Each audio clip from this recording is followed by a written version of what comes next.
Neil Sean claimed sources close to Oprah Winfrey, who interviewed the California-based pair for their bombshell interview, have already discussed at great length the possibility of a second sit-down with the Duke and Duchess of Sussex in an astonishing claim that a second string of revelations could hit our screens soon. Mr. Sean said, "What is interesting is given the backlash and the revelations that have come out. Even the Oprah Winfrey camp are now questioning and wondering themselves exactly what was the true story behind some of those answers."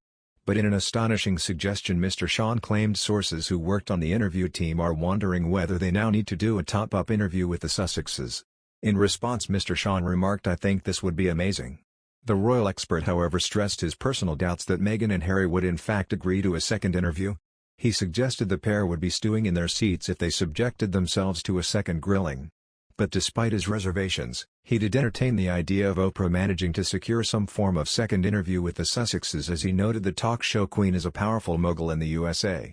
He suggested, "Oprah Winfrey is a very powerful mogul in television and would no doubt like to get a top-up version, their side of events, over what has happened over the past 6 to 9 months. But Mr. Sean went even further, claiming that such a second interview has in fact been discussed at great length. He claimed discussions are taking place between CBS TV and Harpo Productions, Oprah Winfrey's media company. Mr. Sean claimed, however, that talks are being kept quiet following the worldwide backlash and subsequent debunking of much of what was said in the Meghan and Harry interview. The royal expert claimed this was no doubt to keep a lid on what they thought was a major world coup of an interview. He added, "A lot of international broadcasters paid a lot of money for this interview. And now it is becoming one of the most controversial things of the last year. Something that even Oprah Winfrey could not have foreseen."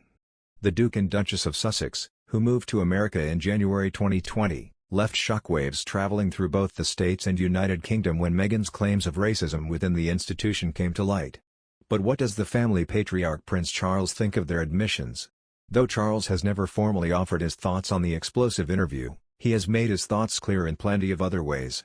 The week after the Sussexes sat down with Oprah, Charles visited a COVID-19 vaccine distribution center and immediately went viral when one reporter asked his thoughts on his son and daughter-in-law. In the viral clip, ITV's Lizzie Robinson asked, "Sir, can I ask, what did you think of the interview?" Charles could then be seen stopping to listen to her question, before pausing and turning to leave. And many royal sources have had plenty to say on Charles' thoughts on how to proceed after the interview aired across the world. According to royal correspondent Katie Nicholl, who spoke to ET, the Prince of Wales wanted to issue a point-by-point statement to address the allegations made by Meghan and Harry. She told the publication, "My understanding is that Prince Charles did want to issue a more detailed statement, in response to the Oprah interview, and possibly address some of those issues point by point. But there was an evening to think about things, and in the end, it was decided that a shorter statement would be better, that going at things point by point could be potentially more damaging and give more ammunition for the row to continue." Further reports said that Charles was the royal to have taken the accusations of racism most seriously, with a source allegedly close to the royal household telling People magazine, "The prince believes in diversity and his actions show that." He was the first person to highlight the Windrush generation and the contributions they made to British society. He has worked hard for the Muslim community.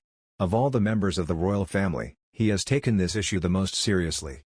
It has further been claimed that Charles took the lead on penning a response to the interview, with royal biographer Robert Jobson explaining that the royals like to do things as a team and react as a family.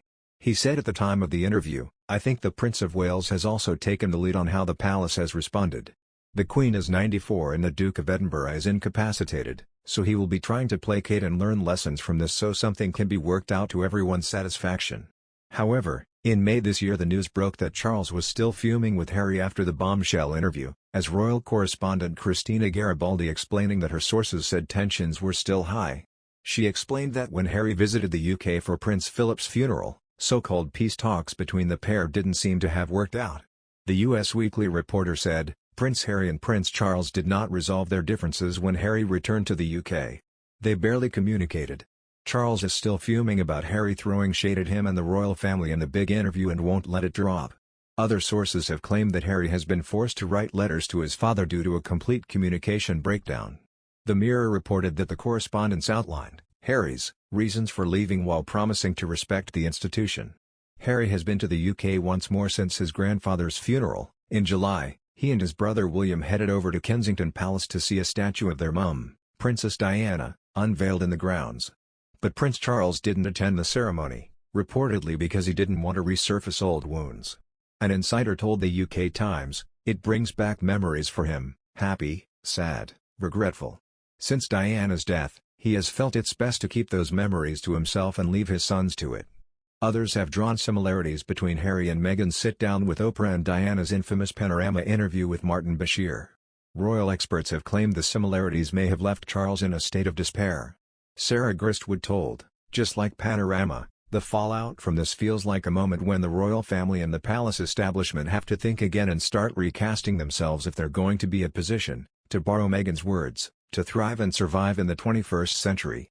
She went on to say Charles was in a state of despair as she explained. For Prince Harry to say that he felt let down by his father must have been a difficult thing to say and hard for Charles to hear.